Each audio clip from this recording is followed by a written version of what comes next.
तो ये सफर है माशाल्लाह। आप लोग टीम है, इससे ज्यादा को ग्रो करने में आपको बहुत ज्यादा हाथ होना चाहिए और खुद सेल्फ लर्निंग, खुद सीखना।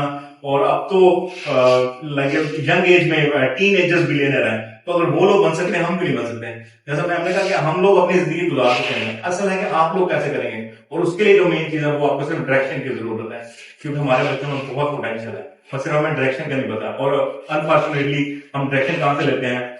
डकी भाई से लेते हैं, रजब भाई से लेते हैं, ये हमारे रोल मॉडल बन गए हैं। और ये सोच के समझे एक यूजर सिस्टम के तहत आपको दिखाया गया है, उन लोगों को देख के बड़े हो रहे हैं कि ये शायद ये कुछ कर रहे हैं, जबकि ये नहीं है। और इससे ज्यादा जो 80% लोग, अब ये जो पढ़ा लिखा है, जो अच्छी जॉब कर रहा है, जो लाखों कमा रहा है, उसको क्या जरूरत है कि वैसे कैमरा पकड़ेगा या मोबाइल पकड़ेगा और काम करेगा? उसको तो अपने काम से फुर्सत नहीं होगी। अल्टीमेटली वो लोग मीडिया पे नहीं आ रहे, वो लोग दिखाए नहीं जा रहे।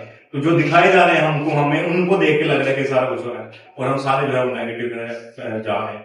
तो I wish you best of luck इस इविजन के लिए।